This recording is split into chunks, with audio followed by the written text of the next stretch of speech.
Hi everyone, good morning. This is Chris Natton with BioMind Executive, and today I want to go over a little bit about what it means to be healthy.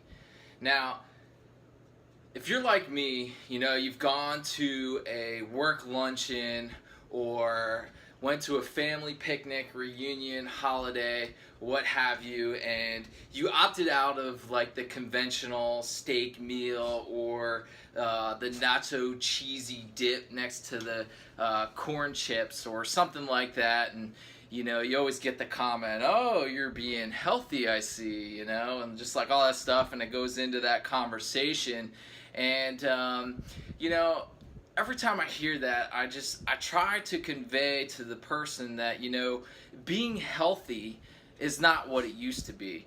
It's not receiving that once a year annual checkup from your doctor, getting your cholesterol levels taken, your blood pressure, and those basic things to say that you're clean and healthy for the year. No, that's not what it is at all. And we've evolved much more past that. So I wanted to touch on that a little bit today, what being healthy now means. Now, for me, I can explain being healthy in one word.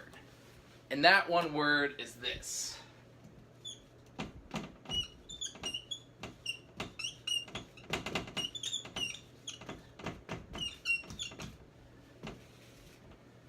It's empowerment. It is providing you with the information, the knowledge, and the tools to take care of yourself in any given situation. Now, that situation can be related to stress. It can be related to an acute situation, or it can deal with chronic issues. Now, any of those things, if we build our capacity within ourselves, within our knowledge base, and within the tools within reach, and having them accessible and knowing which ones to use, we are then empowered in those situations and in all situations. Now, what does it take to get to that level? Well, it requires 3 steps. It requires the information, right? It requires the knowingness and the awareness of what is going on within our body, what is going on within our minds, and what's going on within our external environment.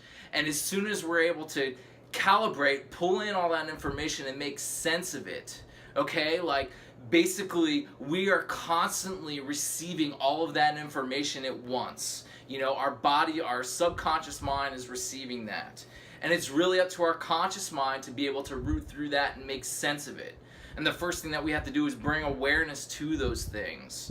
Once we do that, we have that information set, okay? We have that awareness. The second piece is information. Now let me write these down. We got step 1, we've got knowledge.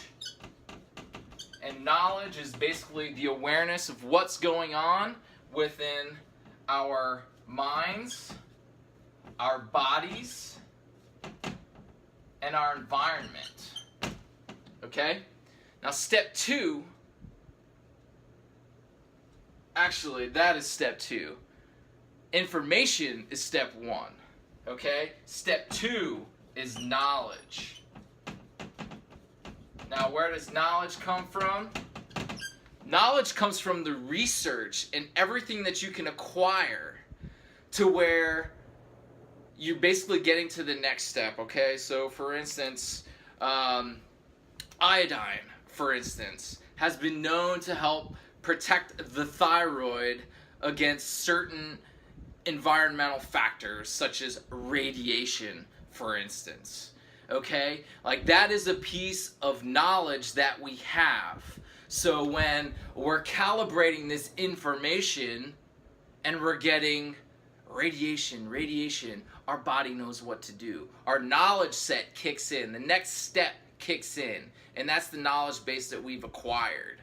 I could also bring up the green foods such as spirulina and chlorella, those type of agents. Okay, so this is the knowledge, this is the research base. These are the tools that we're aware of. Things such as heart rate variability when you're talking about athletic performance or stress response. Okay, so these are the tools, these are the things that we reach for when the information kicks in. The knowledge base that we acquire over time then becomes that second step that kicks in, right? So the third piece to all of this, to being healthy, and it requires all three steps, by the way, is action. Okay? And I relate to this as basically this middle word right here, and that's power.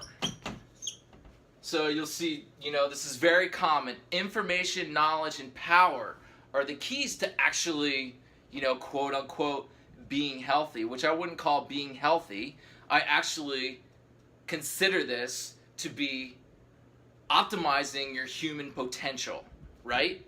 Because it's a full cycle. You've got the information, you're receiving all of this stuff constantly, and you're processing it. It's whether you're aware of it and you're taking action on it or not.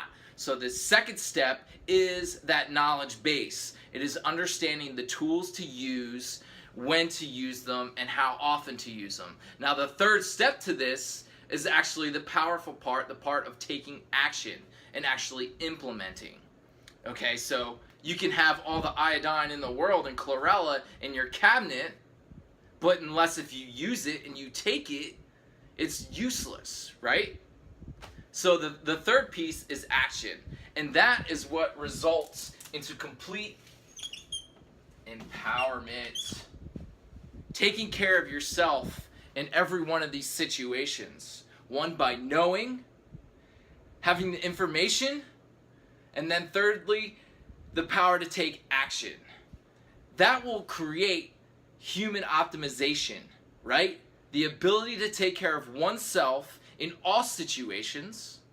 It could be not so good, it could be great, it could be in a huge spectrum in between. But we know that we're constantly receiving that information. We're tapping into our resource bank, as in what to implement in this situation, and then we implement it. We take the action, and we take the power into our own hands. We implement and move forward. So that, my friends, is what I consider being healthy. It's not about being healthy at all. It's about being optimal, being empowered, being free from so many things that are outside of us. It's all within us. So I encourage you to like this post, share it with your friends, just give this some thought about those 3 steps of empowerment, okay? Which is information, knowledge, and action. All right? Thank you, and I'll talk to you later.